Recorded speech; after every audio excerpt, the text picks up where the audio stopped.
The late William F. Buckley told me in an interview for Bloomberg Television almost 2 years ago that President Bush's legacy, he said, above all else, will be Iraq. He said there's nothing the president could do, in his words, even if he were to write the Bill of Rights, that Iraq will be his legacy.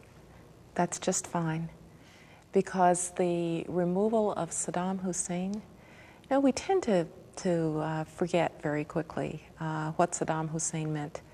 Not only did he mean tyranny and terrorism to his people, 300,000 in mass graves, actually using chemical weapons, but a million people dead in the Iraq-Iran war, invading and annexing Kuwait, which dragged us then into a war in the Gulf in 1991.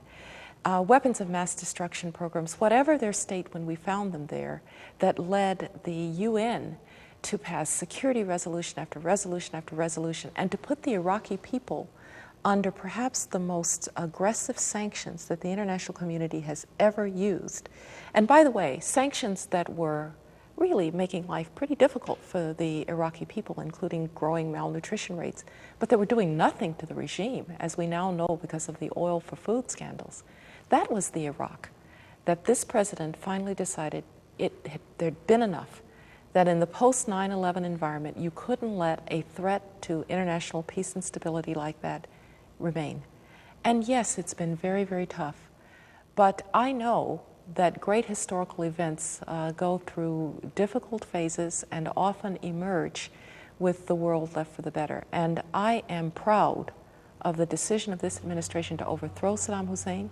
I am proud of the liberation of 25 million Iraqis. And I'm proud to see an Iraq that is now emerging with a stronger government, a truly multi-ethnic, multi-sectarian government that's about to have its second set of elections, that's inviting private investment into Iraq, and that is making peace with its Arab neighbors.